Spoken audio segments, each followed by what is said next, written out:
E Sim. aí, pessoal, boa tarde. Deus abençoe a todos os que vão acompanhar a nossa live aqui de estudos. A gente está começando um estudo novo sobre a carta de Paulo aos Romanos. Coincidentemente, eu já estou lendo a carta de Paulo há 4 dias, porque eu estou fazendo a leitura anual, estou relendo, só que agora, já com um conhecimento mais, né, de você ler e ouvir aqui essas aulas do pastor Aragão, a gente já consegue ver com outros olhos, inclusive. A gente pode ler 1000 vezes a Bíblia, 1000 vezes a gente vai ver de maneira diferente. Mas com essas aulas, pastor Aragão, que o senhor vem dando para a gente, o Apocalipse, depois Daniel, a gente realmente passa a ter uma visão mais aprofundada da Bíblia, né? A gente agradece muito a Deus por ter colocado o senhor aqui na nossa vida, né? Para poder compartilhar o seu conhecimento e a gente poder aprender. Então, eu vou, antes até de dar a palavra, né? Eu vou fazer a nossa oração sempre pedindo ao Senhor que Ele receba essa live de estudo com gratidão nossa, né? Deus amado, nós louvamos o teu santo nome, Pai, e agradecemos profundamente pela oportunidade que nós temos de estar aqui aprendendo mais de ti, não é? Porque a tua palavra é o Senhor, e nós queremos te conhecer mais, porque sabemos que o Senhor nos conhece completamente. Agora estamos começando uma nova etapa, um novo capítulo, e a gente pede, Senhor, que o Senhor nos dê a mente aberta, o coração aberto, para a gente ter compreensão da palavra, que é correção, é instrução, é crescimento na vida que temos aqui ainda, no nosso corpo, no nosso mundo, mas também o crescimento para a gente viver a vida eterna contigo.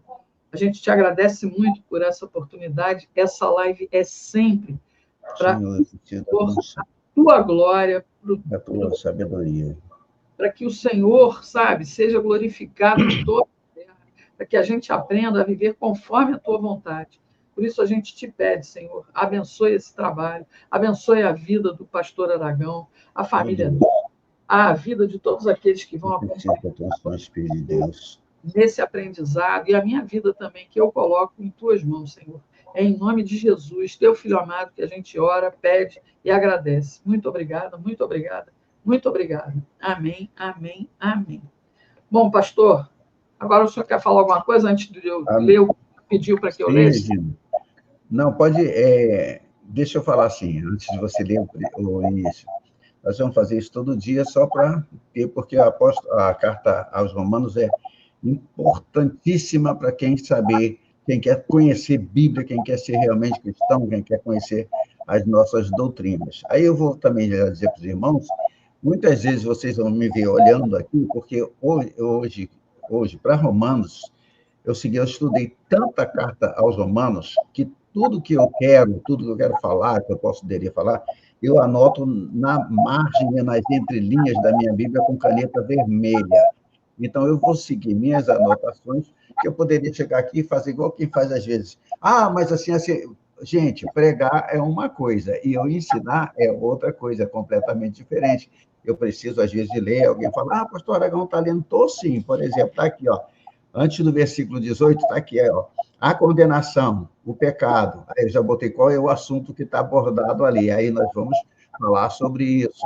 Aí quando a gente chega lá no capítulo 3, do 21 ao 5, 21, que vou falar daqui a pouco também, aí já vai falar sobre a justificação pela fé em Cristo. Então, está tudo aqui entre linhas. Então, eu vou ler aqui para distribuir com vocês, porque se eu fosse falar como um pregador às vezes fala, pregar aqui, irmãos, bem assim, eu posso passar o carro na frente dos bois. Eu tenho uma sequência para que haja coerência. Se Paulo colocou coerência na carta dele, eu tenho que passar para vocês essa coerência, ok? A Regina vai fazer uma leitura inicial, que a gente vai fazer todas, né? São apenas 16 capítulos, mas são, olha, capítulos tremendos, viu? Vai mexer com a gente, não se incomode, vai mexer com o meu pecado, com o pecado da Regina, com o pecado de cada um de vocês.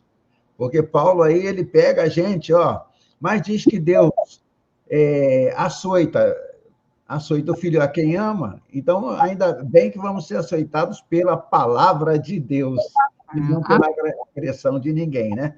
Mas já deixo também todo mundo sabendo que eu não vou mudar nada do que está escrito aqui, pensando assim, se eu ler isso aqui, vai machucar alguém. Eu não vou me importar com isso. Quem tem que machucar ou não machucar, entre aspas, tá? É o Espírito de Deus.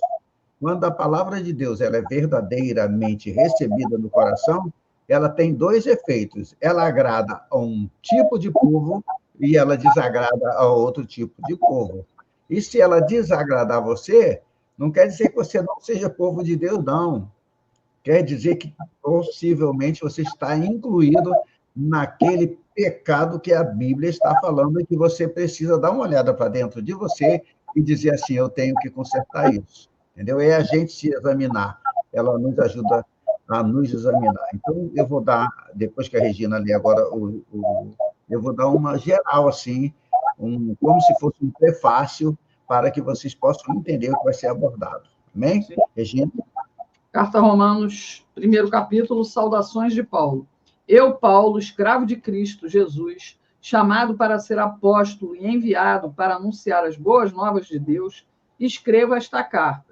Deus prometeu as boas novas muito tempo atrás nas Escrituras Sagradas, por meio de seus profetas. Elas se referem a seu filho, que, como homem, nasceu da linhagem do rei Davi. Regina, aproveita e leia o 4 também. Vamos incluir o 4. O senhor tinha incluído até o 3, então. E quando o poder do Espírito Santo o ressuscitou dos mortos, foi demonstrado que ele era o Filho de Deus. Amém. Ele é Cristo nosso Senhor. Amém, amém. Obrigado, Regina. Nós vamos deixar isso aí como nosso tema, nosso lema, né? Como queiram falar, para que a gente todo dia fale igual a gente faz nos nossos estudos. Irmãos, a epístola de Paulo aos Romanos, acredita-se, né, que ela foi escrita em cerca de 56 anos depois de Cristo, anos Domini, anos. E, claro, todo mundo sabe, o autor é Paulo. Agora, essa epístola aos Romanos, ela foi escrita em Corinto, durante a terceira visita do apóstolo Paulo a essa cidade. Aí já vamos dar trabalho para a Regina aí, só para a gente comparar, para vocês verem que eu não estou jogando palavra fora. Regina, primeira, segunda aos Coríntios, segunda carta aos Coríntios, marca Romanos para você voltar rapidinho, capítulo 13, verso 1. Primeira aos Coríntios. 13, verso 1. E depois nós vamos voltar para comparar com Atos 20, verso 2, tá? Então, primeiro, segundo aos Coríntios, capítulo 13, verso 1. Não é primeira, não, é segunda, né? Segunda aos Coríntios. Segunda, tá? Eu entendi que era a primeira. Já está aqui. Verso 1. Esta será a minha terceira visita a vocês. Toda questão precisa ser confirmada pelo depoimento de 2 ou 3 testemunhas. Então, ele diz que essa era a terceira visita. Aí eu acabei de dizer que foi escrito durante a terceira visita de Paulo a Corinto. Agora, comparando, só para comparar, a título de comparação mesmo, Atos 20, verso 2. Atos 20, verso 2. Atos 20, verso 2. 20, verso 2. Viajou por aquela região, encorajando os irmãos com muitas palavras, e, por fim, chegou à Grécia. Amém. Obrigado, Regina. Deixa eu aproveitar e esclarecer os irmãos. Conforme a gente for estudando e tudo, nós vamos perceber, nós temos na nossa Bíblia, primeira, segunda aos Coríntios. Mas Paulo escreveu 3 cartas aos Coríntios. Ele escreveu 3, mas uma parece ter se perdido. Se essa terceira, se uma delas se perdeu, e como o Espírito Santo é que cuida da Bíblia, com certeza Deus não queria que aquela terceira carta que se perdeu constasse das Escrituras. Então, eu prefiro confiar em Deus. Eu nunca tenho nada errado com o Senhor. Então, veja bem, foi acertadamente colocada em primeiro lugar nas epístolas, porque é a exposição mais completa, veja bem, a exposição mais completa do Novo Testamento sobre as verdades centrais do cristianismo. Veja, se você quiser saber as verdades centrais do cristianismo, estude Romanos. Aí você vai aprender, tá ok? A epístola foi escrita por causa da intenção que Paulo tinha de visitar os cristãos romanos e o seu desejo de comunicar-lhes as grandes doutrinas da graça que lhe foram reveladas. O que Deus revelou a ele, ele queria compartilhar com os irmãos. Da mesma forma que o que eu aprendi, eu gosto e muito de compartilhar com vocês. Agora, o tema da Carta aos Romanos, da Epístola aos Romanos, está logo onde a Regina leu, capítulo 1, verso 1, diz assim: Paulo, servo de Jesus Cristo, chamado para ser apóstolo, separado para o evangelho de Deus. Então, o tema de toda a epístola é o evangelho de Deus. Esse é o tema da epístola. E essa é a designação mais ampla possível de todo o corpo da verdade da redenção. Quero também aproveitar, irmãos, falar aqui, que de vez em quando eu vou ter que colocar, que eu, para estudar Romanos com vocês, eu estou com 3 Bíblias abertas aqui, porque são as minhas anotações e eu estou dando esse estudo, estou muito atrevido, viu? Olha lá, da Regina, como é que está. E a minha é toda assim também. Vou dar uma olhada para vocês. Olha assim, uma página aqui, ó, tudo escrito. Tudo escrito, tudo rabiscado, né?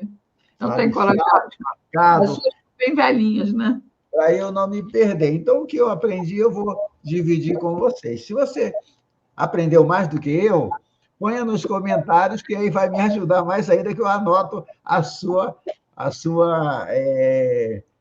o seu aprendizado também, porque aí você vai completar ainda mais o que eu aprendi.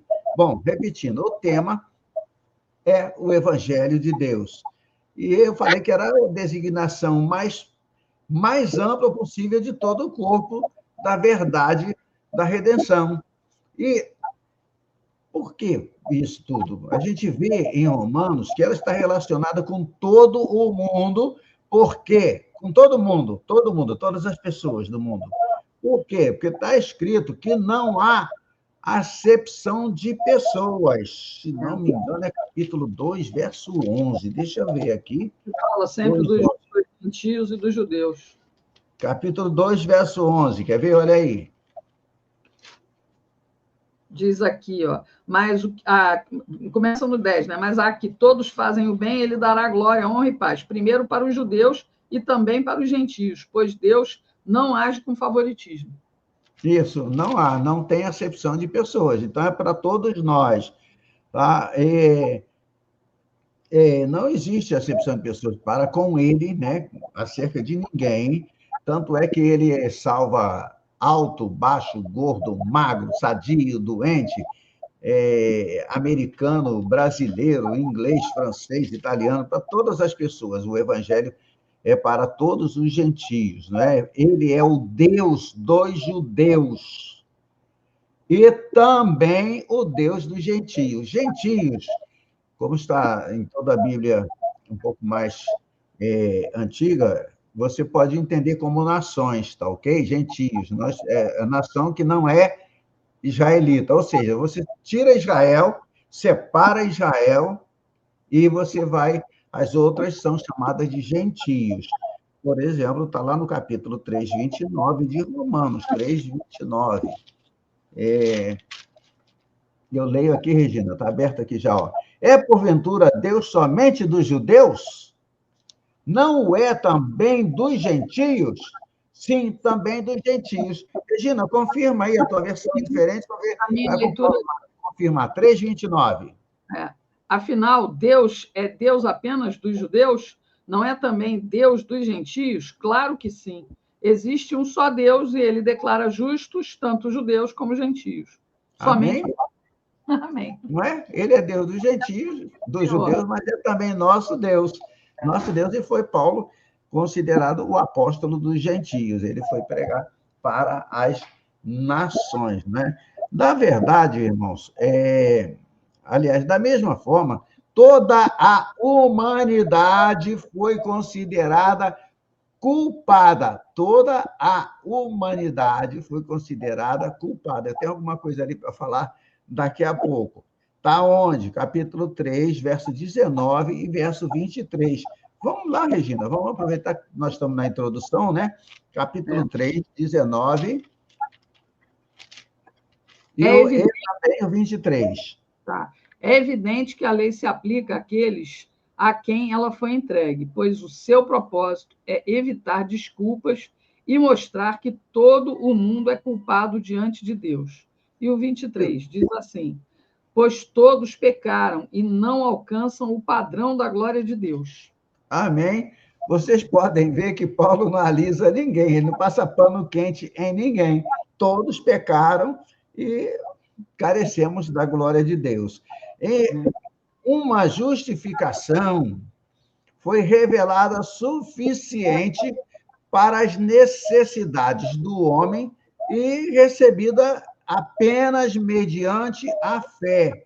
3:28. 3:28. A gente está só dando uma introdução, tá, gente? Está aqui, ó, 3:28. Concluímos, pois, que o homem é justificado pela fé, independentemente das obras da lei. Não importa se você obedece os 10 mandamentos ou não. Independente de você obedecer ou não os 10 mandamentos, nós somos justificados pela fé.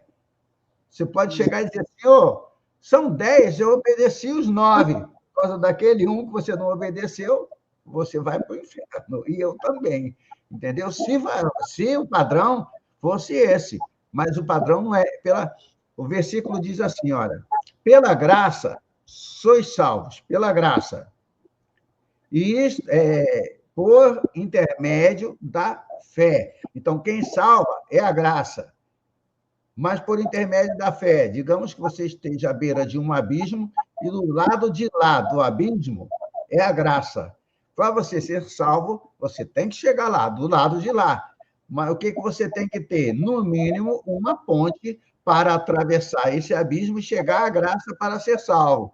Essa ponte se chama fé. Por isso que diz por meio da fé. Você tem que ter a fé para chegar até a graça e ser salvo. É muito bom a gente aprender isto. Romanos... Na minha Bíblia, diz o seguinte, portanto, é o que o senhor leu agora, né? Mas é que a minha linguagem é um pouco mais atualizada, portanto, sim, somos declarados justos por meio da fé, e não pela obediência à lei. Aí, o senhor estava falando aí dessa coisa do pecado e do peso que tem a nossa responsabilidade com isso, né?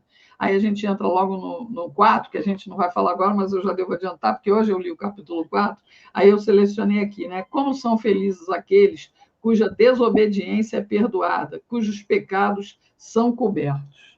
Porque eles são bem-aventurados, né? São bem-aventurados. Né? Entendeu?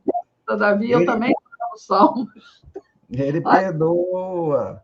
Romanos expõe a provisão. Olha, Romanos expõe a provisão de Deus, tá? De Deus, da graça de Deus através da qual ele pode declarar os pecadores justificados mediante a obra expiatória de seu Filho justo.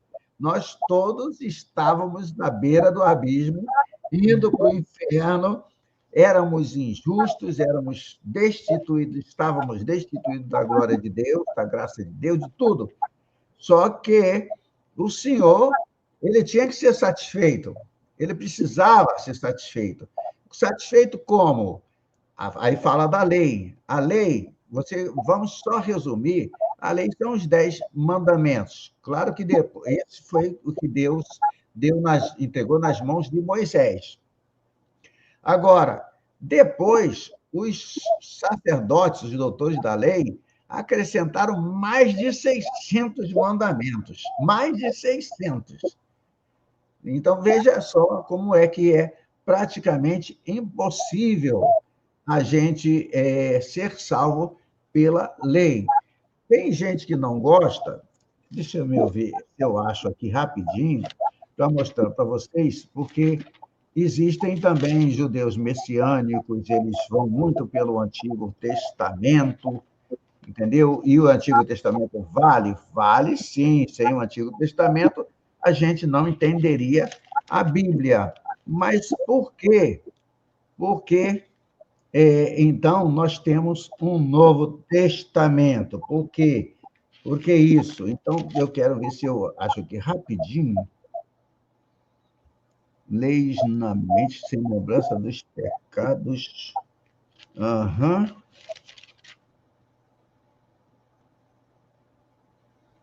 O que eu quero mostrar para vocês, deixa eu ver se está na outra Bíblia, mas espera aí. Eu estou com 3 Bíblias aqui, irmãos, e anotações.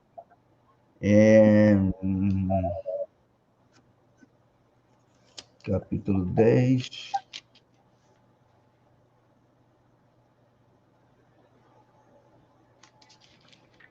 Regina, começa.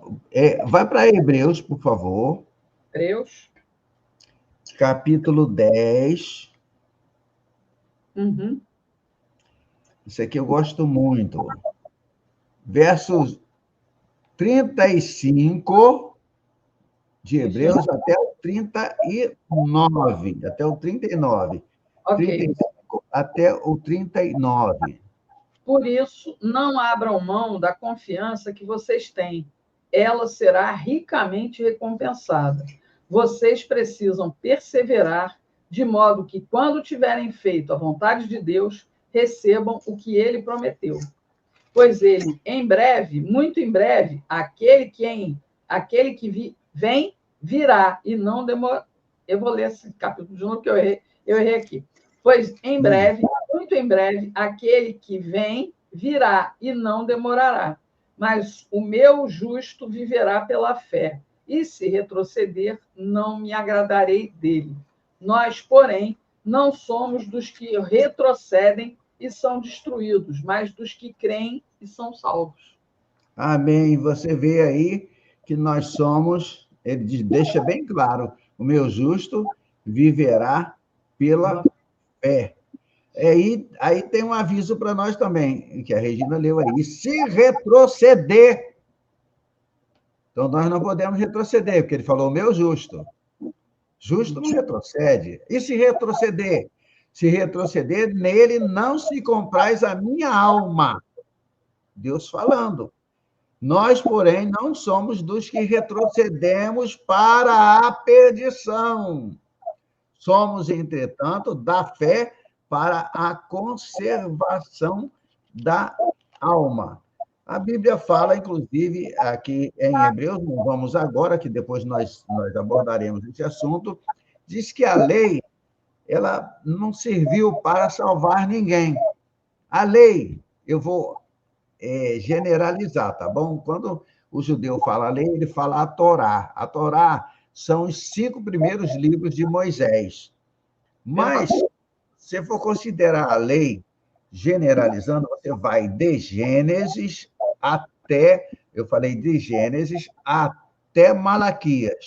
Ou não até Malaquias, até João, que depois de João vem Atos dos Apóstolos. Atos dos Apóstolos é a transição da lei para a graça. Quando Jesus fala muita coisa e dá muitos ensinamentos nos evangelhos, ele está dando ensinamentos debaixo da lei de Moisés.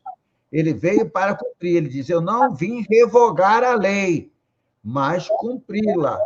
E ele fala isso e mostra de maneira maravilhosa. Vocês querem ver? Vocês vão notar agora, se não tiverem notado ainda. Vamos para Mateus 5, só para eu dar um exemplo para vocês. Talvez eu tenha falado em algum tempo antes, mas para dar Mateus capítulo 5, é o Sermão do Monte, ou da Montanha.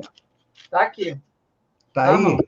Então, Regina, eu vou dar alguns versículos pulados, tá? Porque é necessário.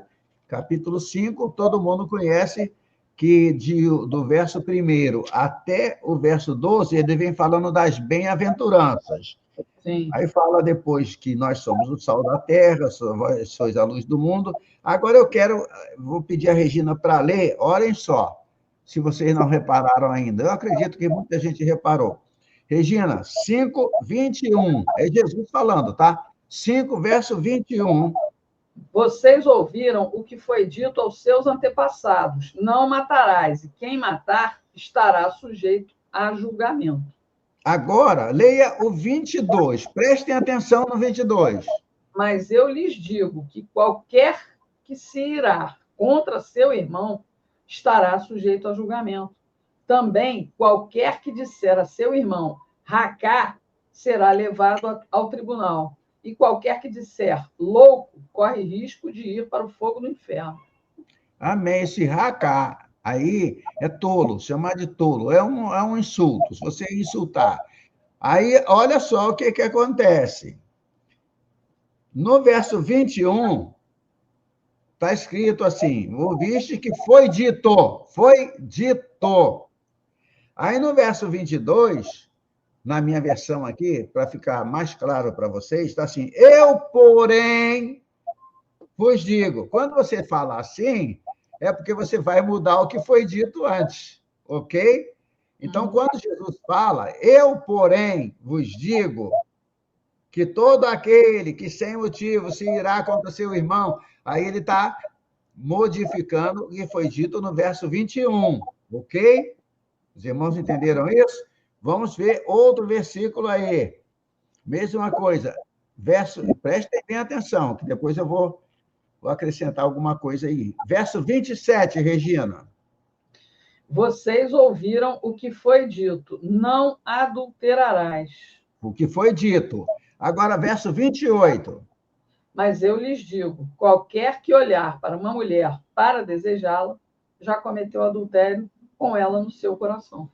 Amém. Olha só, ele já pegou, já, vamos dizer, ele mudou o que tinha sido dito antes. O que foi dito no verso 27. Ele acrescentou, ele completou, vamos dizer assim, o espírito da lei. Mas agora. Dado uma graduação a mais na condenação, né? Sim, e outra coisa que eu vou até dar um exemplo, Regina, é verdade isso aqui que eu vou dizer. Eu vou pedir, não está no estudo aqui, mas eu vou pedir para você ler, porque tem pessoas que são tremendamente radicais ou não têm um estudo suficiente, instrução suficiente para entender algumas coisas. Leia, por exemplo, Regina, o verso 29, por favor, só para eu acrescentar alguma coisa. Se o seu olho direito o fizer pecar, arranque-o e lance-o fora. É melhor perder uma parte do seu corpo do que ser todo ele lançado no inferno. Amém. Olha só, é como se ele dissesse assim, ele no 28, ele disse, se alguém olhar para uma mulher com intenção impura, no coração já adulterou com ela. Poxa, então se eu olhei e tive desejo numa mulher qualquer, se eu seguir aqui o 29 ao pé da letra, eu vou arrancar meu olho, não é? Vou arrancar meu olho e jogar fora, que eu não quero ir para o inferno. Então, um irmão, ele estava fissurado numa irmã, ele era crente. Ele estava doido de desejo por aquela mulher e a mulher era casada. Ele não queria pecar.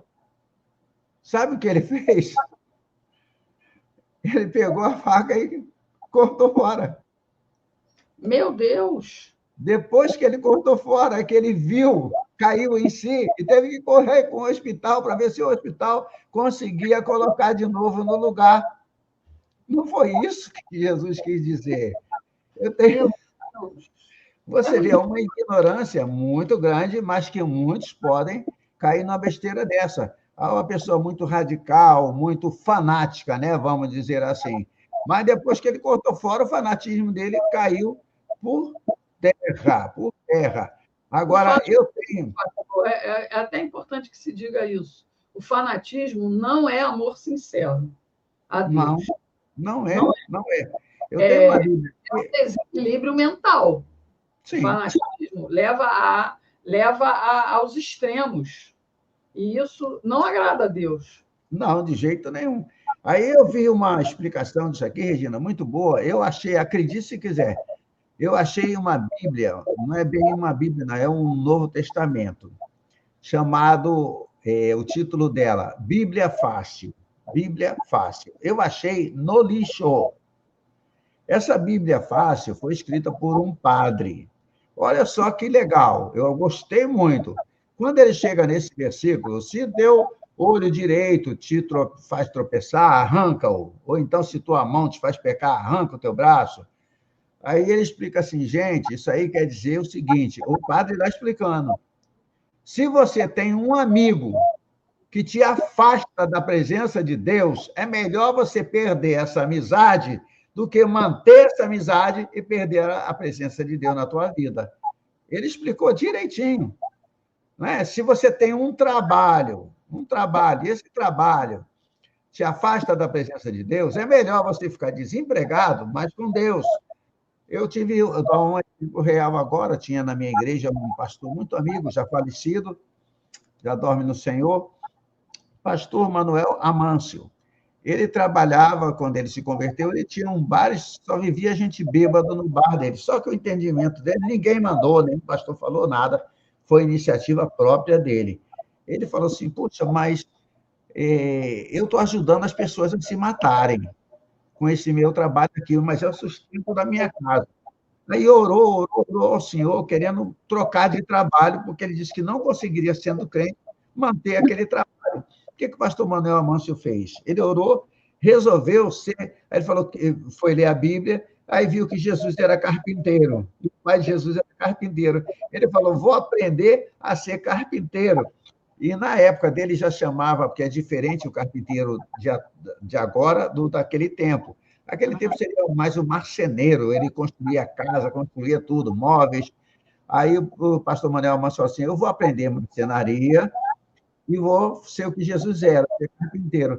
Ele se tornou um dos melhores marceneiros do Rio de Janeiro e criou família e tudo. E os dois filhos dele, um chama Ezequias e outro Ezequiel, os dois seguiram a profissão do pai, tem casa própria, tem apartamento próprio, tem carro, tem uma vida decente, muito boa, seguindo Legal, né? a igreja. Então, eu aproveito que o padre falou: se o teu trabalho te atrapalha, servir a Deus, troca de trabalho. Se o teu amigo está te afastando de Deus, perca essa amizade, larga essa amizade para lá. Ele explicou muito bem e eu gostei demais. Aqui não estaria no nosso estudo de Romanos, mas eu aproveitei para deixar uma deixa, porque a gente nunca sabe quem está nos ouvindo ou quem está lendo a Bíblia de maneira fanática, né? Ou errada, né? Essa coisa do olho aí, na verdade, é para você aprender a desviar o teu olhar, né? Focar em Jesus. Focar em Você Deus. não. Inclusive, Regina, dizer também aqui, irmãos, não é pecado você olhar para uma mulher e achar uma mulher bonita. Não é pecado você achar um homem bonito. A gente passa até por um jardim e olha para uma rosa, tem até rosa mais bonita do que a outra, e a gente admira a beleza. Admirar a beleza é diferente de desejar, porque o Senhor Jesus diz aí, de maneira impura, com intenção impura. O pecado é a intenção impura. Não é você dizer, puxa vida, olha que moça bonita, olha que pessoa bonita. E tem isso, né? Tem a pessoa bonita fisicamente e tem a pessoa que fisicamente não é bonita, mas é linda por dentro. Então, a beleza, ela pode ser admirada sem que se torne pecado. Então, aproveitei aqui. Agora, nós ainda estamos, eu pedi para você ler o 27 e 28, quando Jesus muda o que foi dito. Agora, o próximo é o seguinte. Espera aí. O 31. Foi dito que aquele que se divorciar... Isso. 31, né? Foi dito que aquele que se divorciar de sua mulher deverá dar-lhe certidão de divórcio. Mas eu lhes... vou logo para o 32. Coloca logo, vai. Mas eu lhes digo que todo aquele que se divorciar de sua mulher, exceto por imoralidade sexual, faz que ela se torne adúltera. E quem casar-se com a mulher divorciada estará cometendo adultério. Veja só, ele colocou uma outra visão, só que veja bem, Jesus ainda está dentro da lei de Moisés, só que ele está explicando. Mas veja, ele também mudou o que foi ou acrescentou alguma coisa ao entendimento do verso 31.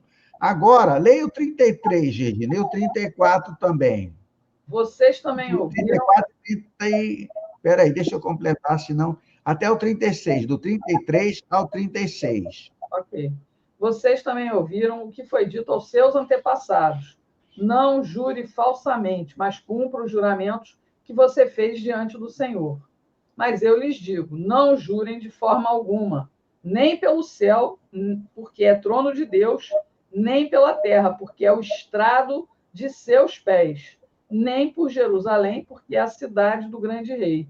E não jure pela sua cabeça, pois você não pode tornar branco ou preto nem um fio de cabelo.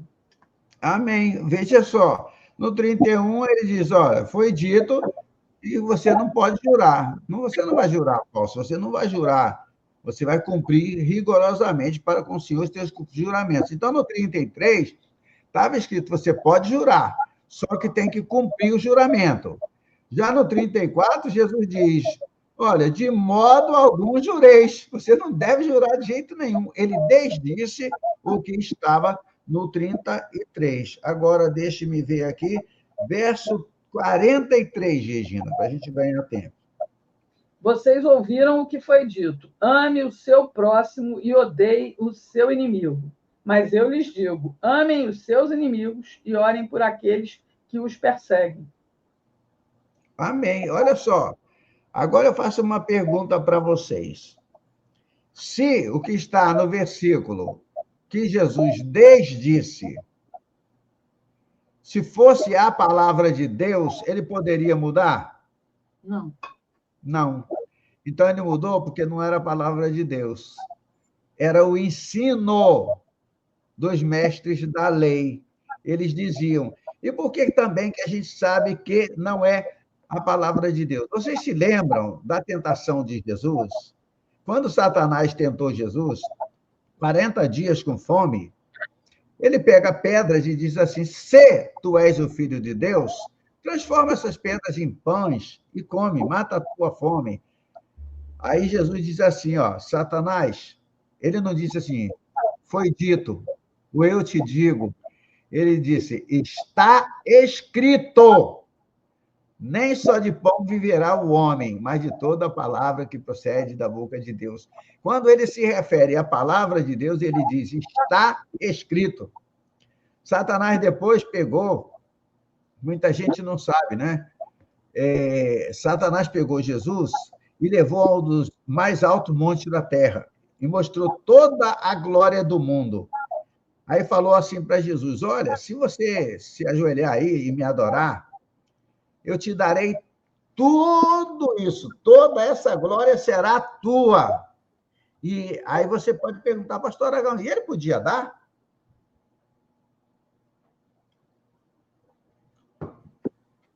Podia, porque quando Adão pecou, o domínio da terra foi entregue a ele. Quando Jesus estava lá, já nas últimas horas para ser preso, depois da oração lá no jardim do Getsemane, Jesus fala assim, vamos daqui, porque já vem aí o príncipe deste mundo. Olha como ele chamou. Então, ele podia. Agora, como é que ele pegou Jesus de onde estava e levou até um dos altos montes? Outra coisa que eu preciso falar para você entender também. Na terceira tentação, diz que ele pegou Jesus e levou até o pináculo do templo, a parte mais alta. Daria a altura de um edifício de aproximadamente 40 andares. Aí falou assim, pula daqui, porque aí ele usa a palavra, olha, Satanás usando a palavra, porque está escrito, Satanás fala isso, que a seus anjos dará ordens a teu respeito para que te guardem em todos os teus caminhos. Ou seja, se Jesus... Olha, a gente às vezes enxerga perto, mas Satanás enxerga longe. Tá vendo? A gente pode aprender até com Satanás, viu? Deus faz isso. Deus faz isso. Ele enxergou longe. Por que que ele queria que Jesus pulasse?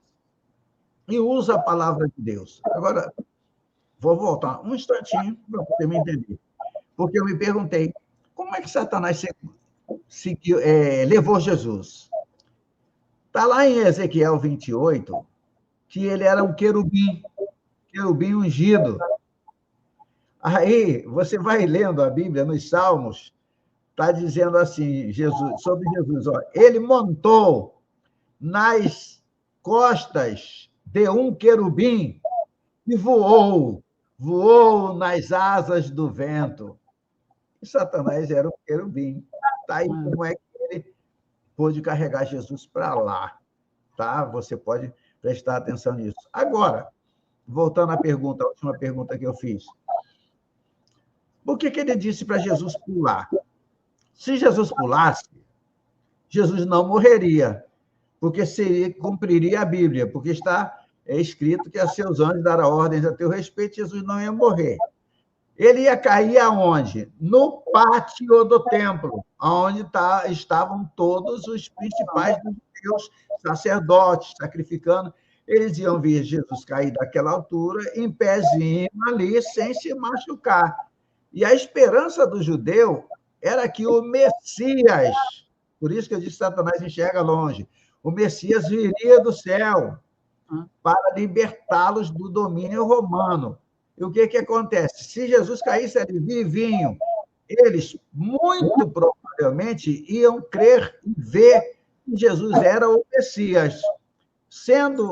Eles crendo no Messias, Jesus não seria entregue aos romanos para a crucificação e não existiria a igreja, porque a igreja nasceu porque Jesus deu a vida por ela. Jesus criou a igreja na cruz do Calvário. E ela nasceu, né? Nasceu. Me perdoe falar uma coisa bem feia, mas vai dar a entender. Na cruz do Calvário, Jesus engravidou da igreja. Foi bem antes, tá? Mas eu estou botando mais pertinho só para você entender. E o parto? O parto, quando é que ele deu a luz à igreja? No dia de Pentecostes. A igreja nasceu no dia de Pentecostes. Se Jesus não tivesse sido crucificado, nós não existiríamos. A igreja não existiria. Mas ela tinha que existir. Por que tinha que existir? Porque a igreja teve o seu nome escrito no livro da vida antes da fundação do mundo. Da fundação do mundo, não é desde a fundação do mundo. No Apocalipse tem algumas partes que falam desde a fundação do mundo. Mas a igreja foi antes da fundação do mundo. Se vocês quiserem, eu mostro para vocês que antes. O nosso nome foi escrito no livro da vida antes dele criar os anjos, antes dele criar o sol, a lua e as estrelas. Querem ver? Efésios capítulo 1. Efésios capítulo 1. Isso tudo, irmãos, que eu estou falando é só para começar Romanos, viu? 1, verso 3 e 4, eu acho que é isso aí, quer ver? Sim, o 3 ele abençoa o Senhor, aí nós vamos para o 4 e até o 5. 3, 4 e 5. Bendito seja o Deus e Pai de nosso Senhor Jesus Cristo, que nos abençoou em todas as bênçãos, com todas as bênçãos espirituais nas regiões celestiais em Cristo, porque Deus nos escolheu nele antes da criação do mundo, para sermos santos e irrepreensíveis em sua presença. E, em amor, nos predestinou para sermos adotados como filhos por meio de Jesus Cristo, conforme o bom propósito da sua vontade. Amém. Você vê que no 4 fala aí, ó, que nós fomos chamados ou escolhidos ou eleitos antes da fundação do mundo. Foi quando ele escreveu o livro da vida. E a Bíblia diz que só vai morar com Jesus quem tiver o nome escrito no livro da vida.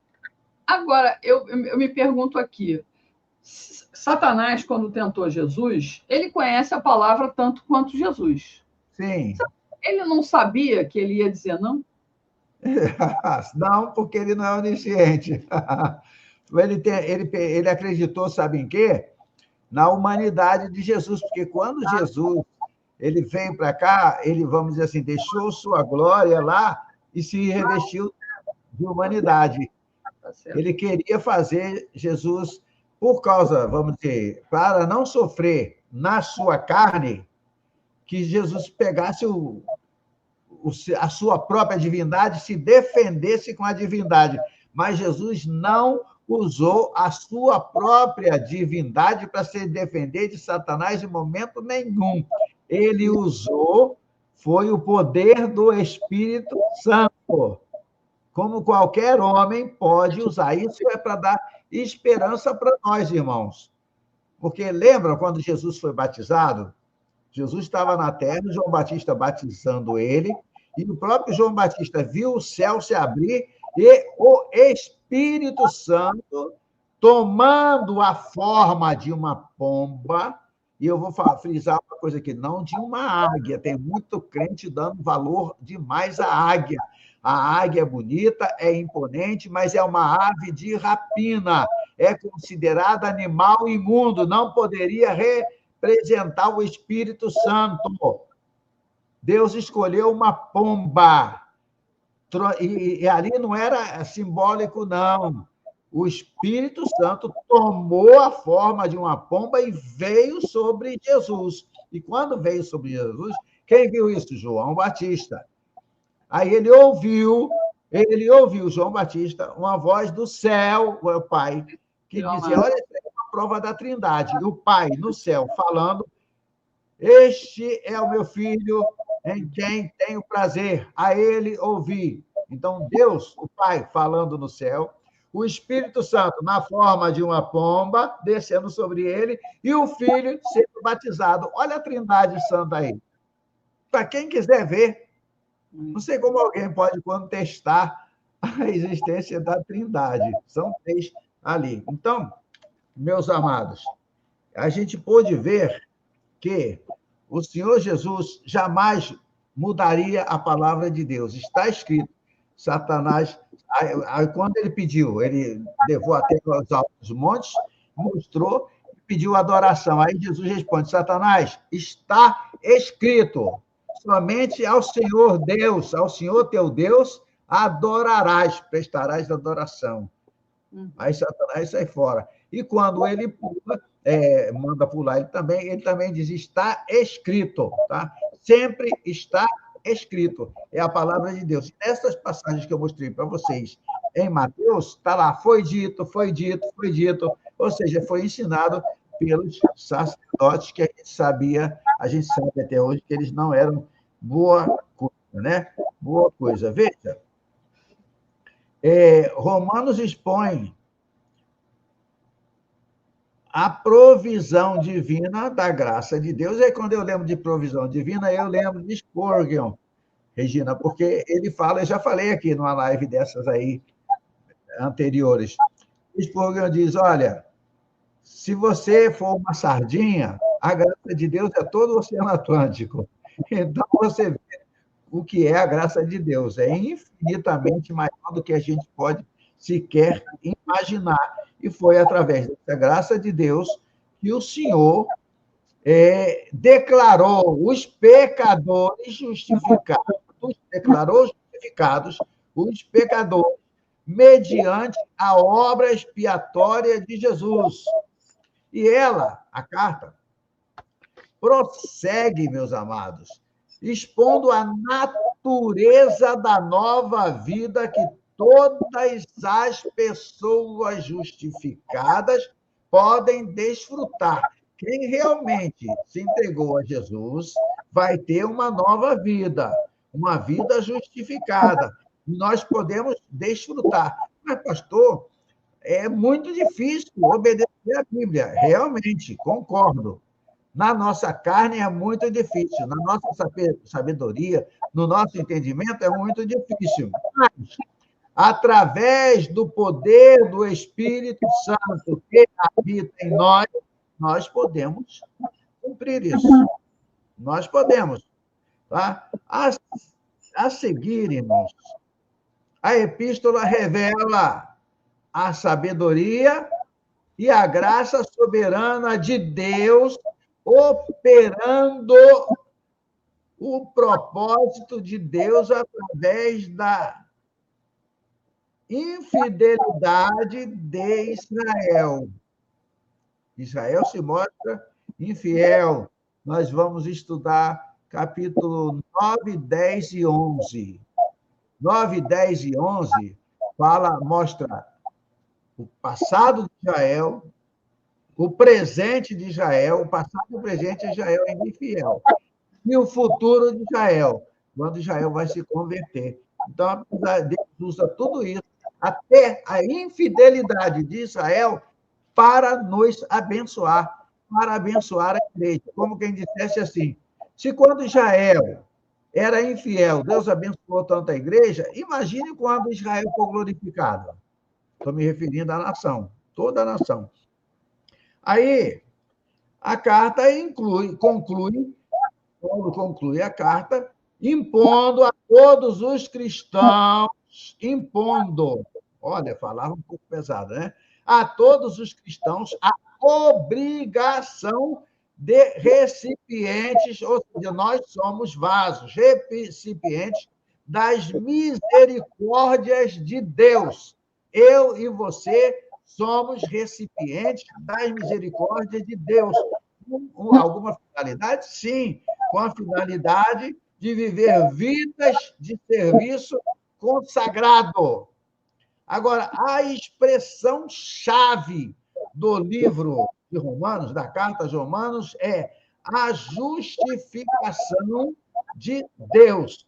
A gente pode dar uma olhadinha nisso aí, para confirmar, Regina.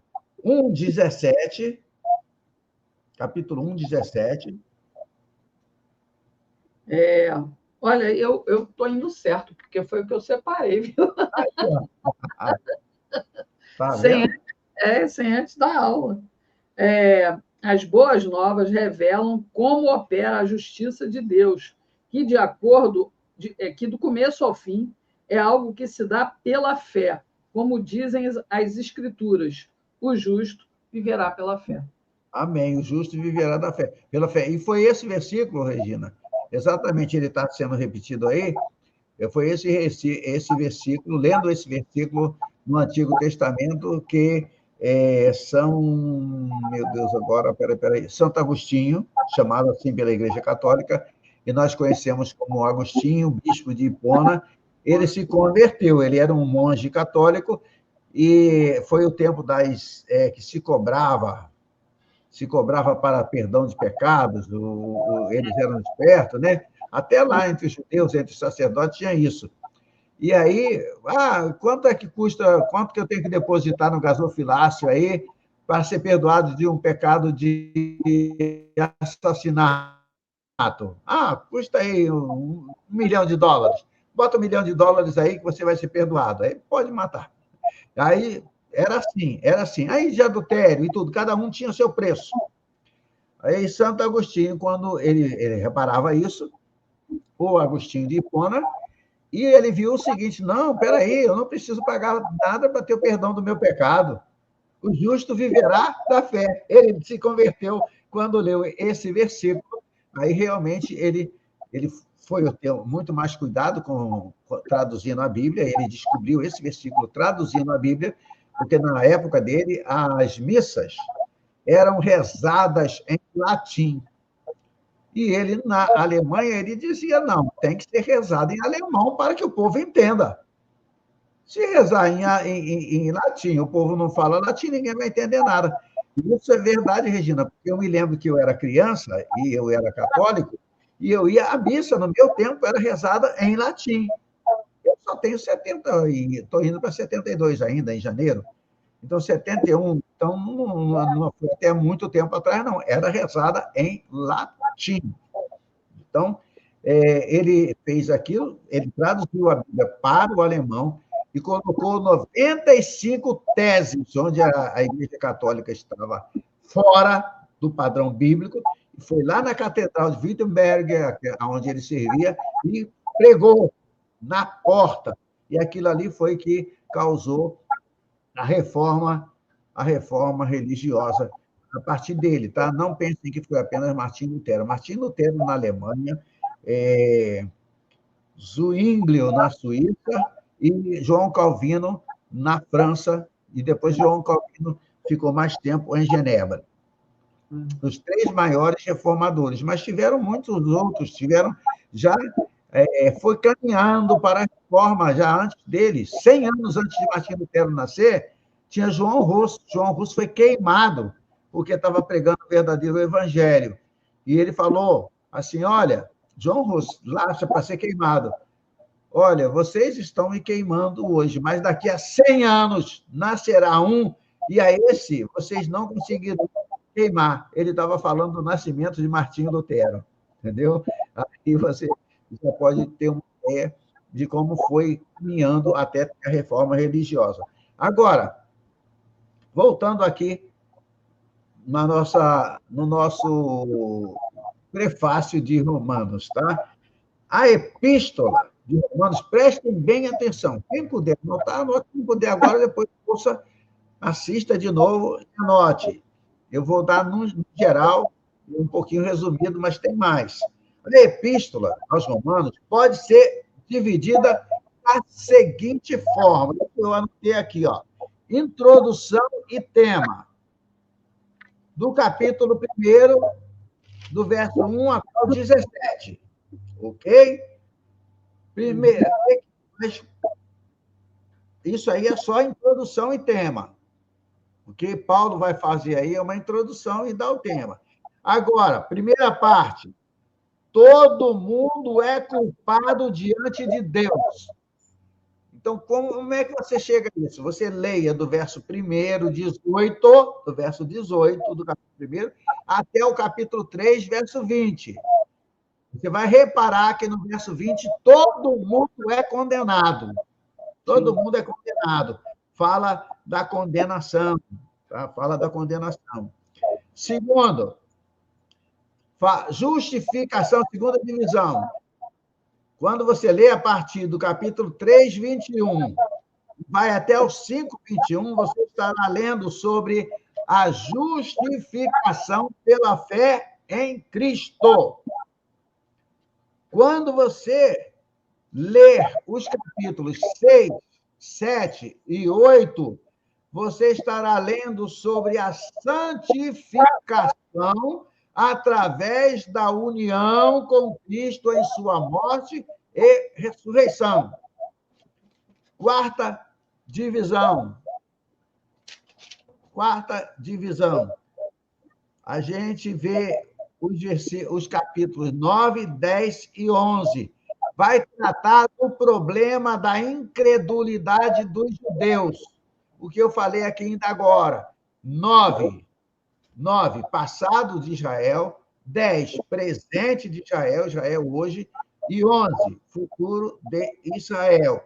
E a quinta divisão vai falar, capítulo 12, 1 até o 15, verso 13, vai falar sobre a vida e o serviço do cristão para a glória de Deus, como nós servimos ao mundo para a glória de Deus. Qual é o meu comportamento? Qual é o meu behavior para a glória de Deus? E depois nós temos a conclusão, que começa do 15, 14 até o 16, 27. Amém, irmãos? Agora eu vou passar para a outra Bíblia. Eu deixei 3 aqui, mas antes, eu vou esmiuçar essa divisão aí para vocês, tá bom? Eu acredito que vai dar tempo, Regina. A gente tem uma meia hora, mais ou menos. A gente tem uma meia hora. Então, eu vou apenas pegar... 40 minutos. Tá certo, então vai dar certo. Eu vou falar aqui, quando ele começa dizendo assim, capítulo 1, verso 1. Paulo, servo de Jesus Cristo, chamado para ser apóstolo, apartado, separado para o evangelho de Deus. Como é que eu posso... Eu vou falar aqui agora umas coisinhas para vocês. Se a gente desse uma olhada rápida em qualquer periódicos. Hoje a gente quase não tem mais isso, mas tinham muitos periódicos evangélicos ou revistas semanais falando sobre o Evangelho. A CPAD tinha um montão delas. A revista, até hoje, por exemplo, não é evangélico, mas tem as suas revistinhas, vocês conhecem as revistinhas das Testemunhas de Jeová. A Igreja Evangélica também tinha.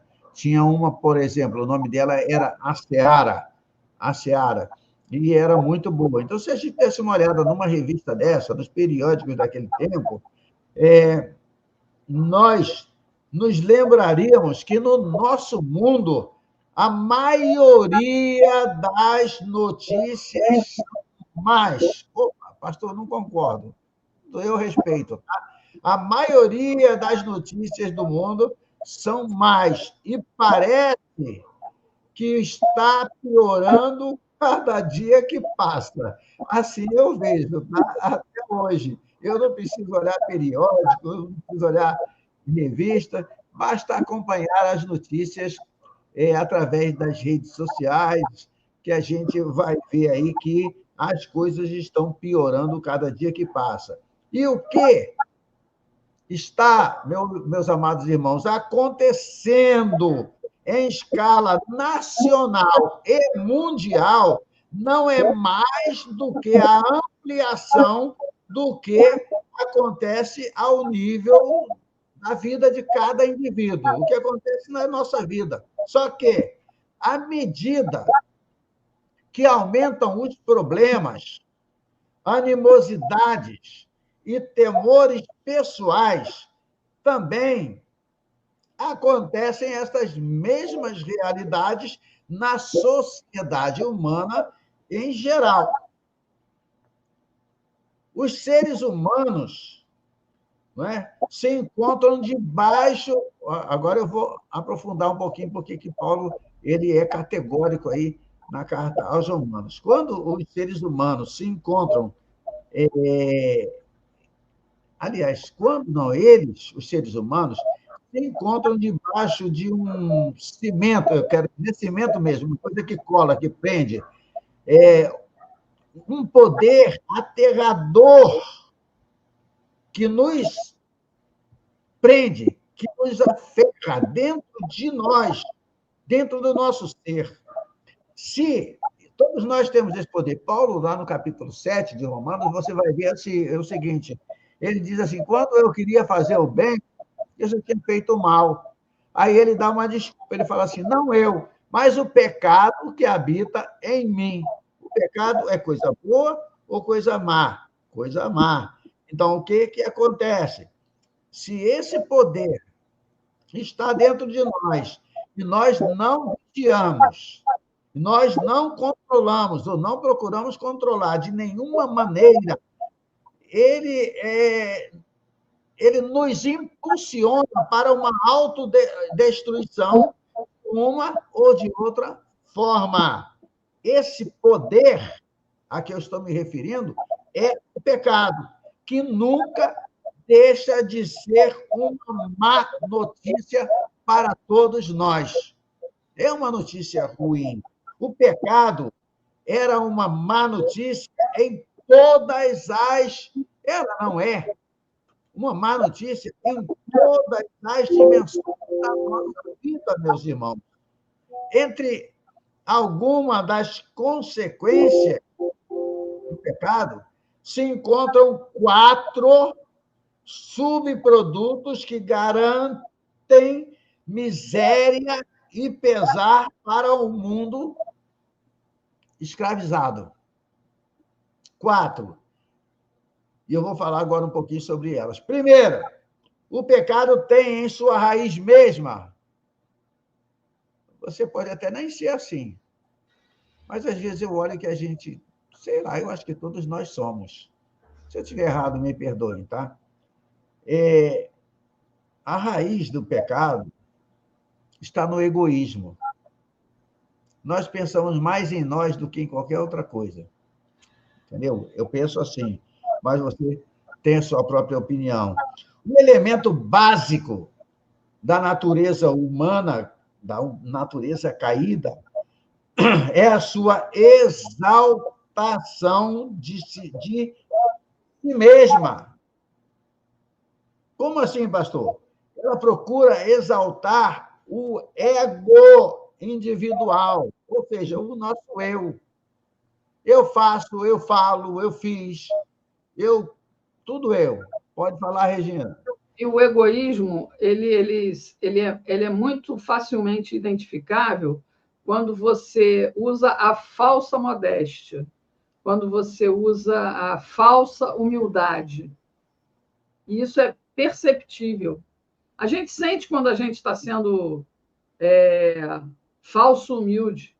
Eu já me vi nessa situação. Sim. Como é que eu vou... a gente vê muito, né? A gente vê muito. E quando a pessoa está com falsa humildade, a gente encontra egoísmo, orgulho, essas coisas, né? É uma coisa que não dá, irmão. Lutar mesmo contra, porque é difícil. É o ego que fala mais alto. É o que eu falei uma vez. É o que eu falei para o senhor uma vez. Antes de eu conhecer a palavra, eu me achava assim, suprassumo, na minha autoridade de pessoa como jornalista, principalmente, porque você, de uma certa forma, é até adulado por isso, né? Pela função que você exerce. E aí isso mexe muito com a sua vaidade. E para você baixar a bola, realmente, né? É difícil, porque é toda uma coisa que o mundo te leva a achar isso daquela forma e que você tem uma importância tal. Quando você olha mesmo que você está ali no chão, você diz assim, realmente eu não sou nada. Quando você olha a palavra, então, aí é que você vê mesmo. Gente, que terrível, né? A gente precisa mudar isso. Veja só uma coisa, Regina. Pastor, para a gente fazer essas mudanças, é um processo doloroso, demorado. E só o cristão enxerga isso, Regina. Você sabe por quê? Uma das instituições que deveria ser, e por um tempo acredito que foi, das mais respeitadas no Brasil, e hoje está uma bagunça, está mantendo o Brasil, vai acabar já, tá? Todo mundo sabe que eu estou falando do STF, tá? O que acontece?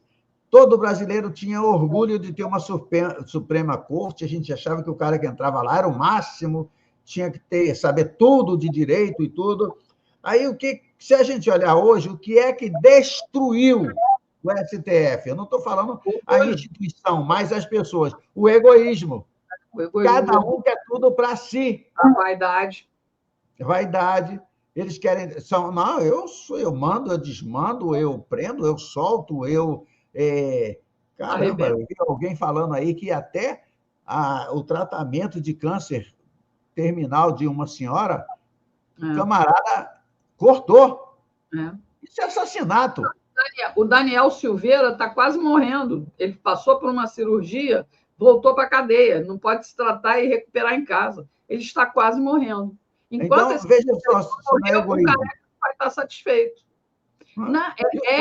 Ele hoje demonstrou, ele hoje vestiu luto, né? Ele apareceu no Supremo Tribunal de gravata preta, de terno preto, fez lá um discurso conclamando o apoio geral e dizendo que não vai acatar nada, nenhuma sanção. Aí eu já... com ele nessa, vai acatar com ele nessa. Quando o homem ontem convidou para uma reunião todo mundo, a metade faltou, eles já estão dizendo assim, é o egoísmo, Regina.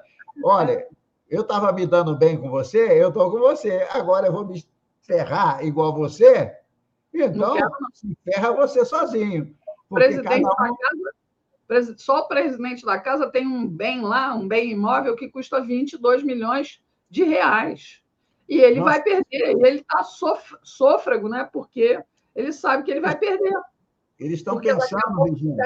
Seguem as outras sanções e a casinha dele, vai. E a sanção vai chegar mesmo, você sabe por quê? Não sei se você, provavelmente você sabe. Eu vou dizer que não sei se é esse nome que dá lá. a prefeita de Hong Kong. Hong Kong é o quê? Talvez a maior cidade do mundo. E pertence a quem? A China, não é? É. Ela sofreu a lei Magnitsky. Ela não tem conta em lugar nenhum do mundo. E até o pagamento dela, ela tem que receber em espécie, ela não sabe o que fazer. Está louca? E a China, que dizem que é toda poderosa, por que a China não deu um socão no Trump? Por que ela não peitou? Ah, não é poderosa?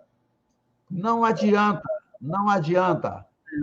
Essa lei pega. E outra coisa também que eu já tenho assistido bastante, vi que é verdade, que a própria Europa tem vários países que estão aderindo à lei Magnitsky e pelo menos 32 nações já estão querendo barrar o nosso STF todinho, com exceção dos 3 que a gente sabe. Mas vamos voltar aqui para Romanos, que é mais gostoso. Mas a gente está vendo, dá para vocês verem que o que eles causam mal por egoísmo. E aí é que a gente tem que se antenar, pastor, desculpa interromper, aí é que a gente tem que se antenar que tudo isso é fruto de uma guerra espiritual. É a falta de Deus no comando desta nação que nos levou a isso. Essa gente desrespeita a Deus, não acredita, zomba de Deus, né? E escarnece de Deus. Eles são aqueles ímpios que estão descritos em vários salmos de Davi. Sim. Porque ali eles acham que eles vão durar eternamente. Sim. Mas isso aqui acaba, isso aqui apodrece. E eles esquecem uma coisa, Regina. Esquecem uma coisa. Eu tenho feito alguns shorts, tem me ajudado bastante sobre liderança. Eles não fiquem pensando que Deus vai descer do céu para vir castigar eles aqui, não. Deus levanta líderes humanos. Quem é que garante que esse líder não foi levantado agora no presidente dos Estados Unidos da América? Quem é que pode... O próprio Eduardo, que foi para lá, e a mão, né? O que a gente estava precisando era de liderança. Sem liderança não se faz nada. Olha, quando Satanás caiu, ele fez isso por querer. Como é que foi a sua queda? Ele queria, irmãos, impor a sua própria vontade sobre a vontade de Deus. E ele declarou abertamente sua rebeldia em 5 ocasiões. Aí está o Xandão agora declarando a rebeldia que não vai atender. Eu quero ver a lei pode sancionar o Bradesco, o Itaú, o Santander e tudo. E esses bancos não vão querer perder o que eles têm no exterior. Até o Banco do Brasil e Caixa Econômica.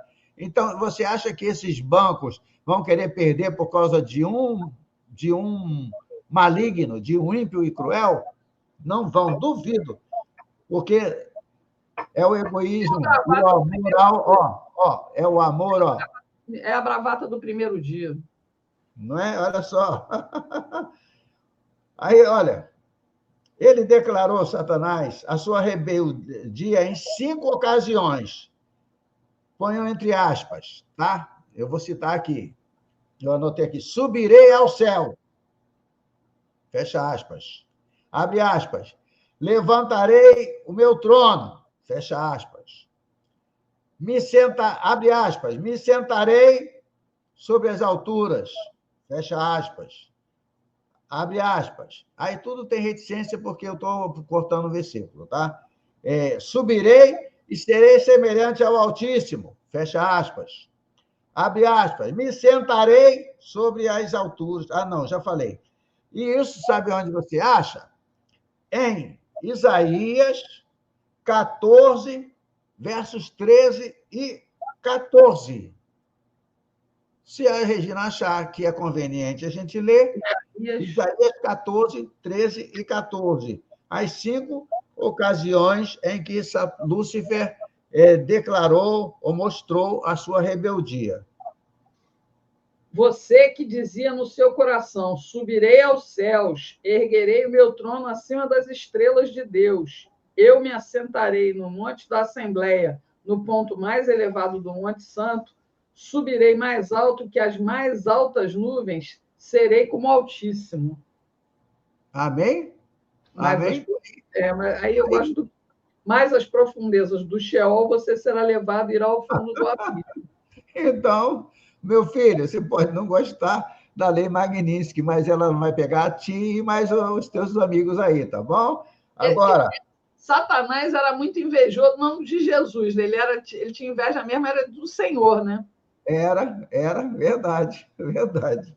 Olha, o homem também caiu nessa mesma intenção de fazer a sua própria vontade, quando Adão e sua esposa Eva preferiram sua própria maneira de entender, tá? De entender o bem e o mal. Eles queriam entender isso à maneira deles. Isso esquecendo completamente das instruções de Deus. Eu vou dizer onde estão, mas não vamos ler agora, não, tá? Só para você depois procurar Gênesis, capítulo 2, versos 16 e 17, e Gênesis 3, de 1 a 7. Agora, por natureza, o homem centra a sua vida em si mesmo. Tudo isso está apontando para o egoísmo. E está inclinado a fazer as coisas à sua maneira. Deixa eu dar uma paradinha aqui, antes de continuar aqui. Vocês se lembram que Abraão já tinha 75 anos e Sara tinha 65. A Bíblia diz que Abraão já era um homem amortecido. Eu espero que vocês entendam o amortecido. Ele já não podia gerar filhos. E a sua esposa era estéril. Aí Deus vem até ele e promete um filho. Um filho. Passados 10 anos, esse filho não tinha vindo. Aí Sarai, na época, ela resolveu dar uma ajuda a Deus. Vou dar uma ajuda. Vou ajudar Deus a cumprir a sua promessa. Abraão, está aqui, ó, a minha escrava, novinha, bonitinha, egípcia. Tenha filho dela, porque a lei local, a lei deles lá, costume, vamos dizer assim, se a escrava tivesse um filho do marido, o filho era considerado da senhora dela, e não da escrava. Só que depois que Agar engravidou e aí deu à luz do filho, ela começou a maltratar Agar e tudo, porque ela continuava estéril, e Abraão ficou ali desesperado, achando realmente que ia ser abençoado através de Ismael, que é o pai dos árabes. Ismael já tinha mais ou menos uns 14 anos, quando Abraão pensava que seria através dele. Deus fala para ele: olha, dentro de um ano, Abraão estava com 99, voltarei a ti e tu serás pai de um filho. Você não vai ser abençoado através de Ismael. Farei dele 12 príncipes das nações árabes. Mas você vai ser abençoado através de Isaac. E através dele, de você, eu abençoarei todas as nações da terra. Veja só, quando Sarai quis fazer a vontade de Deus, a maneira dela, ela estragou tudo. Estragou tudo. Então, mas Deus sabia, né?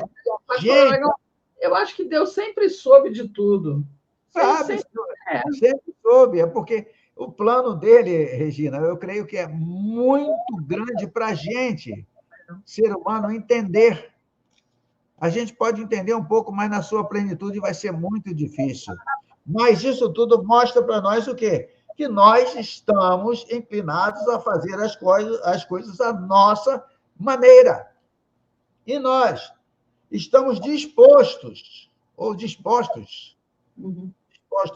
a levar o nosso egocentrismo, que é sinônimo de egoísmo, até aonde o permitam as circunstâncias e a tolerância da sociedade.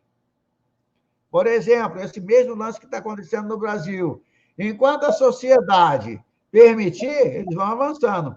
Aí eu dou graças a Deus pelo presidente americano, que está usando uma lei internacional que alcança não só o Brasil, mas vai acabar alcançando o mundo inteiro. 32 nações no mundo já estão aderindo e, volto a repetir, se a China, que é considerada pelo brasileiro como a toda poderosa, não conseguiu encarar Trump e a prefeita de Hong Kong foi sancionada e está na pior situação possível, tá certo? Agora, olha, quando uma vontade egocêntrica se deixa sem freio, ou seja, nós deixamos sem freio a nossa atitude egoísta, o homem consome todas as coisas não consome, eu falei consome, né? Consuma todas as coisas e todas as pessoas ao seu redor. Isso como? Em busca de uma insaciedade de agradar a si mesmo. O homem está procurando agradar a si mesmo. Irmãos, quando os seus amigos do homem, ou nossos amigos, pronto, nós somos homens, companheiros de trabalho, ou até o cônjuge, deixam de se submeter ao que a pessoa egoísta quer. Então, são descartados como um par de sapatos velhos. É assim que o egoísta age. Ou é do jeito dele, ou ele joga fora. Joga fora. Grande parte da sociedade ocidental moderna tem se saturado ao ponto de ter uma conformidade aos ditados de ensino, eu preferi falar de ensino do que ditado, de autoestima e vontade egocêntrica, que praticamente todos os desejos humanos têm chegado a ser considerados como direito. Veja o que eu disse. Veja o que eu disse. As pessoas têm, por causa de sua autoestima, vontade egoísta, eles querem cumprir os seus desejos, o ser humano quer isso, e quando eles lutam muito por isso, é porque eles consideram que seus desejos são direitos. Você falou que o homem é feio, o homem manda te prender, e ele é feio. Você encontra algum careca por aí, chama o careca e ele tem algum poder, ele quer te prender. Ou seja, ele acha que o seu egoísmo é um direito que ele tem sobre você. Isso acontece bastante. Agora, eu vejo isso, eu já ouvi isso, Regina. Olha, cuidado quando falar com fulano de tal. Fulano de tal tem uma autoestima baixa. Isso aí é um pecado disfarçado, mas os psicólogos se aproveitam disso. E vem cá, então autoestima baixa. E uma autoestima alta? Eu estou na frente do espelho toda hora me olhando. Mas eu sou bonito, o meu cabelo é lindo, a minha barba é maravilhosa, e não sei o que mais. Aí eu falo, esse cara é narcisista, pô. Também é autoestima, ele tem autoestima elevada. É pecado. É pecado. Eu não estou aqui para fantasiar o pecado de coisa boa. É uma coisa ruim, é uma coisa que nos destrói. Meu Deus do céu. Eu vou. Segundo, eu tenho ainda, Regina, só 6 minutos, não é? Não, o senhor tem ainda 16 minutos. 16? É. Então vou mais um pouquinho. Segundo, eu falei a primeira, né? Eu falei sobre. 1h40, mais ou menos. Tá certo, então. Segundo, irmãos, o pecado, olha o problema do pecado. Produz culpa. Você tem sentimento de culpa? É o pecado que faz isso. Ele produz o sentimento de culpa, que é outra modalidade de má notícia. Sem importar que tão convincentes possam ser os nossos intentos de justificar o egoísmo, nós procuramos. Farinha pouca, meu pirão primeiro. Tá? É um abuso, parece um abuso inevitável das coisas e de outras pessoas que não podem deixar de gerar sentimentos de culpa. O que eu quero dizer agora é, quando a gente só pensa em nós, nós acabamos prejudicando outras pessoas, talvez pessoas que nos sejam caras, nos sejam queridas, nos sejam amigos, e quando a gente acaba prejudicando essas pessoas, o próprio pecado gera em nós o sentimento de culpa. E o sentimento de culpa incomoda, viu? Eu mesmo já fui atacado ou controlado muito tempo por sentimento de culpa, porque eu não deveria ter feito uma coisa, eu fiz aquela coisa e era errada, eu pedi perdão ao Senhor, eu tenho certeza que o Senhor me perdoou, mas eu dizia assim, Senhor, eu tenho certeza que o Senhor me perdoou. Jesus diz, todos os pecados serão perdoados aos homens. Mas, Regina, aí é que entra o sentimento de culpa. Eu dizia assim, mas eu mesmo não me perdoei, Senhor. O Senhor me perdoou, mas eu mesmo não me perdoei. Aí entra o sentimento de culpa. E é um pecado. E melhor, é um fruto do pecado. Ele é produzido pelo pecado. E, da mesma forma, uma dor física. Da mesma forma que uma dor física, a culpa é uma advertência dada por Deus para saber que algo anda mal. A culpa, o sentimento de culpa gerado pelo pecado. Por que vem esse sentimento de culpa? É uma advertência de Deus para mostrar para você que algo anda mal na sua vida. E eu estou me referindo até mais na vida interior do que na exterior. Porque primeiro vem no interior e você depois é que comete exteriormente o pecado. Deus está te avisando, através do sentimento de culpa, que tem alguma coisa dentro de você que precisa ser corrigida. Quando a culpa é ignorada ou suprimida, continua crescendo e fazendo-se ou tornando-se mais intensa. E traz consigo, meus irmãos, traz consigo ansiedade, temor, falta de metas, de sonhos a serem realizados e muitas outras aflições espirituais e físicas. Muitas pessoas tratam de eliminar essas aflições encobrindo-as com possessões, dinheiro, álcool, drogas, sexo, viagens e psicanálises. Tudo isso é para encobrir aquela falha interior. Ele tenta fugir dela, mas, ao contrário, ele está deixando que ela cresça cada vez mais.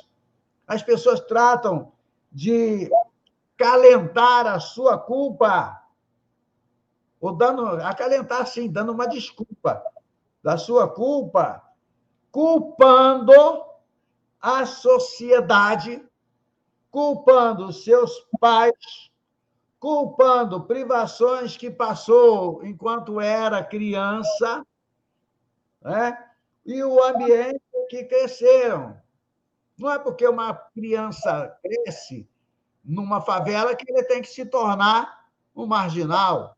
É muito usado também por aquele que é apanhado com pedofilia infantil, né? Sempre alega, eu fui abusado na infância, aí por isso Sim. eu sou traumatizado e gosto de... Né? Não é? Ele é ladrão, ele é marginal, ele é assassino porque ele foi abusado quando era criança.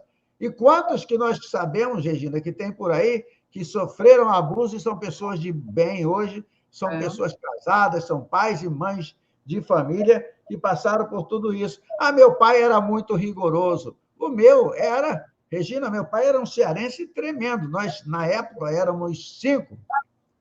E quando brigava os 5, depois veio o sexto, a gente brigava, ele botava todo mundo pelado no meio da sala, pegava um cinturão daqueles grossos assim e batia, não espancava, não batia no rosto, não batia, mas batia da cintura para baixo, ó, pegava em quem pegava. Entendeu? Era rigoroso. Papai era rigoroso, papai era daquele tempo da ignorância. A gente fazia uma besteira, ele botava milho no chão, ou caroço de feijão, a gente ajoelhava e ainda tinha que segurar a cadeira na cabeça. Se a cadeira caísse, aí, ó. Nós somos 8 irmãos, agora 7, porque um irmão meu já faleceu. Nenhum se tornou mau elemento. Todos têm curso superior, todos trabalham, todos são bem casados, todos são pais e avós. Apesar da dureza com que o nosso pai nos criou. Então, isso não faz com que a pessoa se torne mau caráter de jeito nenhum. E não tinha nenhum de nós que não respeitasse nosso pai quando a gente se tornou adulto. A gente nem passa até a esquecer daquilo. Então, a desculpa, isso é. As pessoas falam, não, eu passei privação quando era criança, eu não comi. Muitas vezes, mamãe partia um ovo em 4, e era um pedacinho para cada um. Era arroz, não, era feijão com farinha. Ela fazia bonequinho, desenhava na mão. Ah, você vai comer a cabeça do bonequinho, e dava. Um braço. Até a gente comer o bonequinho de farinha todinho, farinha com feijão. Então, veja, nada disso mexeu, nos tornou pessoas de mau caráter, de jeito nenhum. O ambiente. 5 minutos, pastor. Tá certo, Regina. Os códigos morais que eram proibidos, ou são hoje, até os códigos morais, até hoje eles só fazem o bem. Só fazem o bem. A sociedade não quer, porque tem tido muita influência, e eu digo até mais, Regina, que a imoralidade. Eu digo, podem dizer que eu estou errado e tudo, mas no meu pensamento, eu acho que ainda tem liberdade de pensamento e de expressão. E se não tem, vai ter. Eu digo que a maior parte da falta de moral que entrou no Brasil veio através da Rede Globo de televisão. Tá? Foi através dela que a gente começou. Olha, por que eles não têm mais uma novela? A gente aqui não assiste, nós não temos. Eu quando comprei uma televisão, quando configurei, eu tirei a Rede Globo fora. Mas eu tenho certeza que eles não fazem mais uma novela igual existia antigamente. O direito de nascer. O direito de nascer. Se eles são defensores hoje do aborto, eles não podem ter uma novela como O Direito de Nascer. De jeito nenhuma, né? E aí a gente vê, irmãos, até Deus é desculpa para eles agirem mal. Irmãos, mas a noção irresponsável de culpar outras pessoas e outras coisas não faz mais que agravar a culpa e incrementar as aflições que a acompanham. Aí, como faltam poucos minutos, aí já ia entrar no terceiro, porque eu separei aqui, anotei aqui, quatro elementos. Não, se você quiser ir adiante, pode ir, sem problemas. Porque agora já é menor. Eu falar o terceiro elemento é que o pecado, né? Que o pecado produz falta de sentido, que é outra modalidade de más notícias que tem chegado a proporções endêmicas em tempos modernos, falta de sentido. É quando a gente diz, mas isso não tem sentido nenhum. Não tem sentido um um organismo que foi criado para defender a Constituição brasileira, não tem sentido eles rasgarem a Constituição para a qual eles foram colocados para serem seus defensores. Então, não tem sentido. E essa falta de sentimento está muito grande de sentido, essa falta de sentido, não de sentimento. Isso aí também não tem muito a ver, a falta de objetividade, a falta de propósito individual mesmo das pessoas, que a minha vida é sem sentido, aí a pessoa vai lá e acaba com ela. E a gente tem visto muito isso. Também, tudo isso porque a gente às vezes nunca para pensar, mas muitas vezes é sentimento de culpa, que não teve o controle, ou a pessoa não teve um cristão para orientar, ou às vezes até odiava cristão, entendeu? Mas acontece realmente isso, você está certíssima. Só que a pessoa procura, Regina, um psicólogo, ele diz que é porque ele foi abusado quando era infantil, quando era criança. Na verdade, eu acho que no último século, né, principalmente, a gente arrumou desculpas demais, né? Uhum. Desculpa demais. E é muito mais fácil culpar os outros do que assumir, né, que ela está errada. Não é? A gente vê, somos todos os seres humanos, temos a tendência, né? Nós que não buscamos refúgio em Cristo, de ser atrapalhados em nosso próprio egocentrismo. A pessoa que é autocomplacente não conta com um sentido de propósito ou significado. A vida se converte em um ciclo interminável de intentos para encher um vazio. Eu digo que todo homem que não tem Cristo tem um vazio dentro de si. Ele quer preencher aquele vazio, mas não consegue, porque sem Cristo não tem como preencher esse vazio. Aí o que acontece? Qual é o resultado disso? O resultado é futilidade e desesperança. Perguntas tais como, perguntas simples, por que eu estou aqui? Qual é o significado da vida? O que é a verdade? Essas perguntas simples não encontram respostas no mundo das mentiras de Satanás, que é o pai, né, ou o autor das mentiras, o príncipe do sistema que rege o mundo atual. Eu não vou ler com a Regina agora por causa do tempo mesmo, mas vou dar a referência. João 8,44, quando Jesus fala, vós sois filhos do diabo.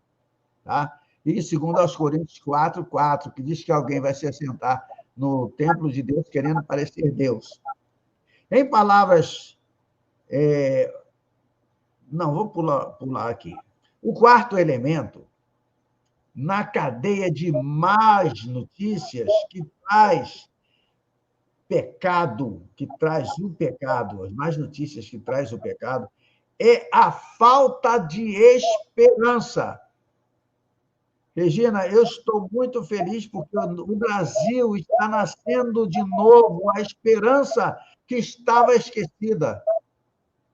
Eram tantas as atrocidades que o Brasil já estava desistindo de lutar. Estava disposto a se tornar uma Venezuela e matar tudo que é cachorro e gato na rua, para depois comer, tá? Por falta de picanha. Falta de esperança que faz companhia à falta de sentido. Falta de sentido, falta de esperança. A pessoa egoísta, consumada, ela perde a esperança, tanto para esta vida como para a vida vindoura. Ela não tem esperança de ter um encontro com Deus. Ela não tem esperança de ir para o céu. E eu acredito que essas são as que principalmente se suicidam, porque não tem esperança mais nenhuma. Ainda que pode ser negado, nós percebemos que existe uma morte mesma em vida.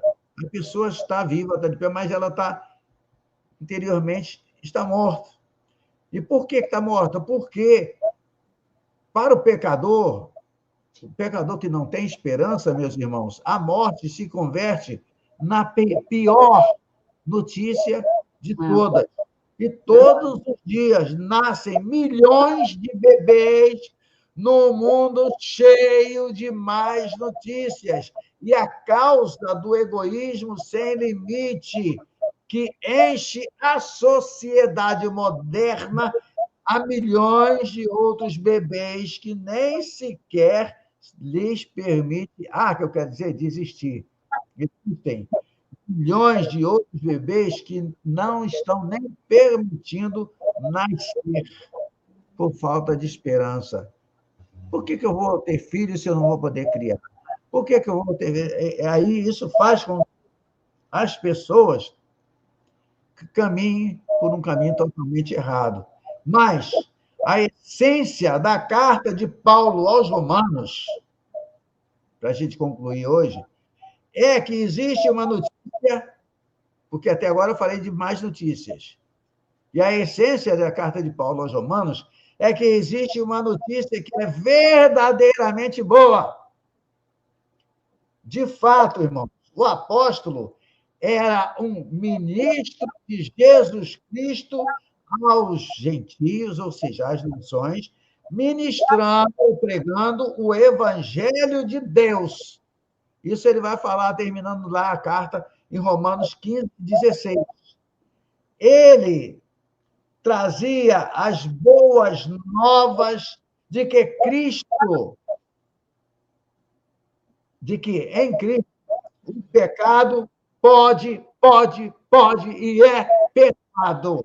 Paulo traz na carta aos Romanos essa boa notícia, e que também o egoísmo, o egocentrismo pode ser vencido e a culpa pode ser sanada, tirada, a ansiedade pode ser aliviada e certamente a vida pode ter esperança e glória eterna. Você vai encontrar tudo isso em Romanos.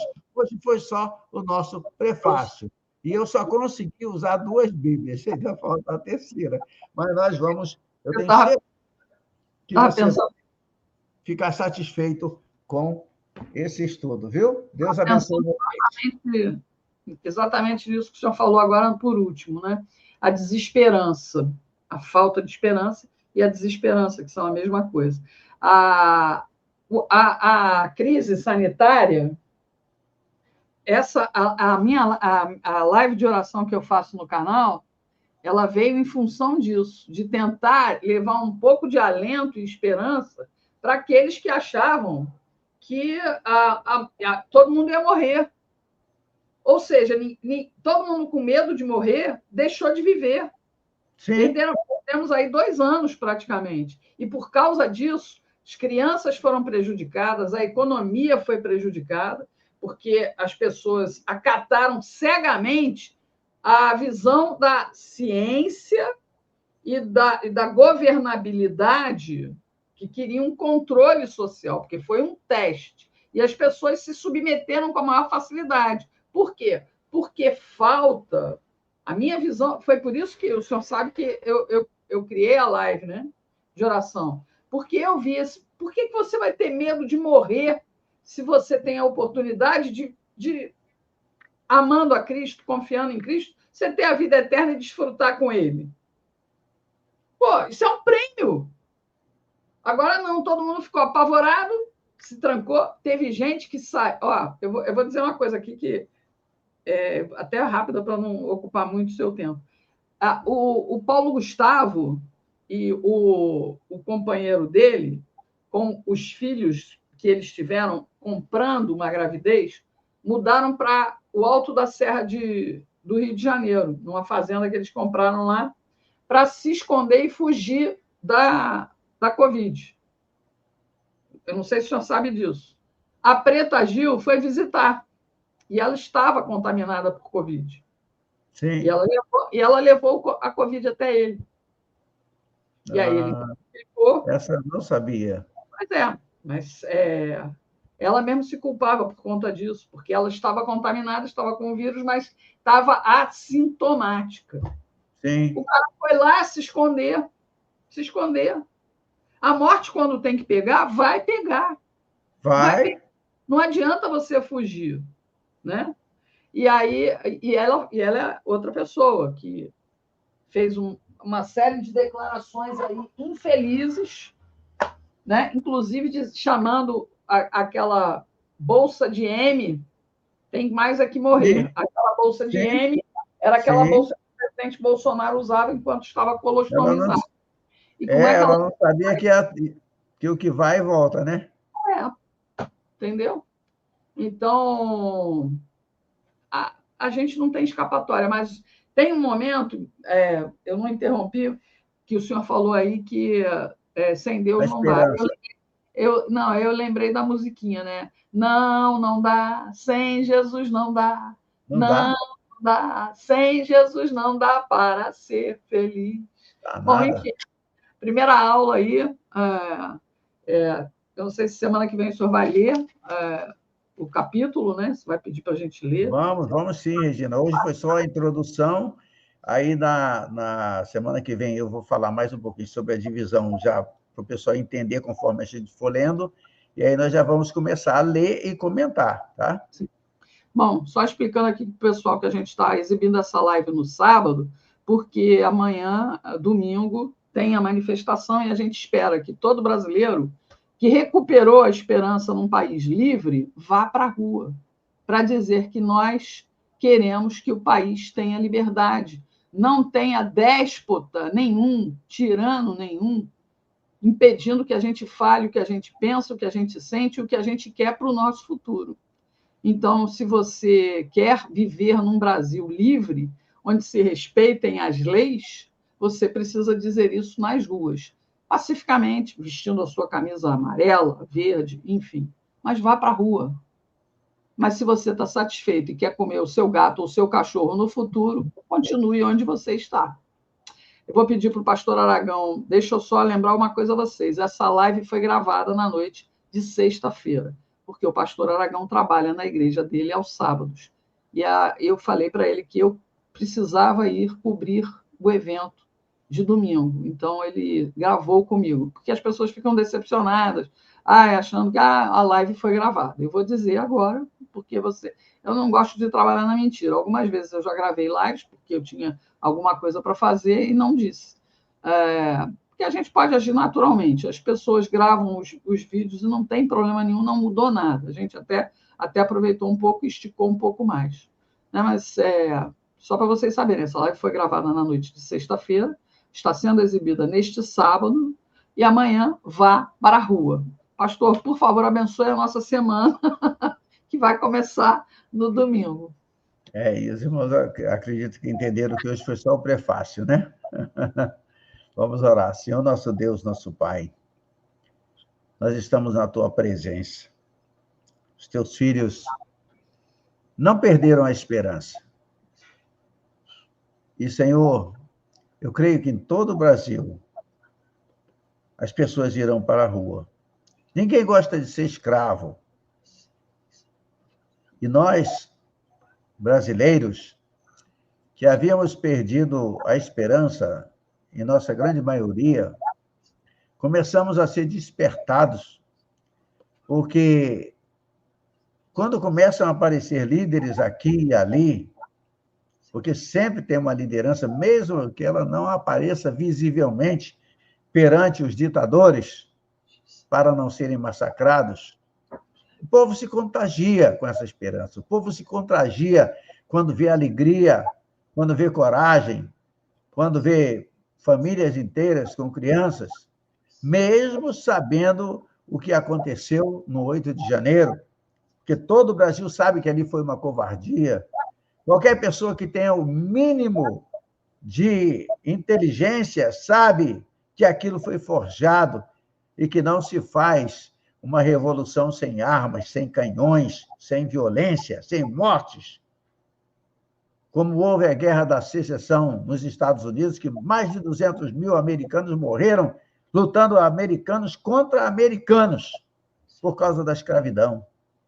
E aí, Senhor, até hoje, eles continuam olhando para o alto. Tornou-se a maior nação do mundo.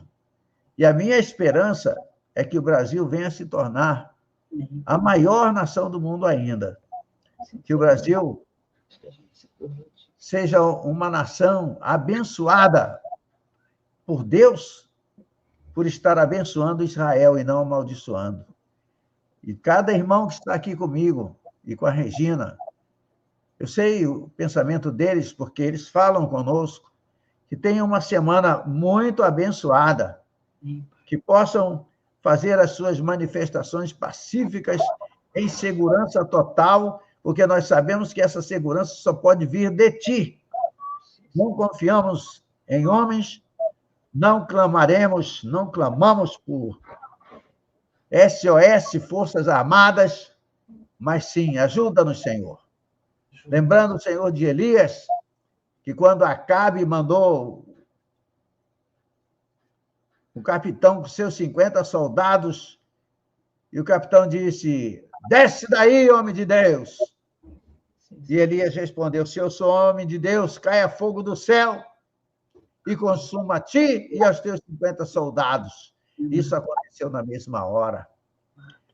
Peço a ti que o Senhor levante muitos Elias nesta nação brasileira e que muitos deles, ou alguns deles, possam estar, Senhor, assistindo esta nossa live em um momento ou outro, e que a tua proteção, a tua bênção e os momentos de vitória que já começaram a chegar se concretizem e tragam completa esperança ao povo brasileiro.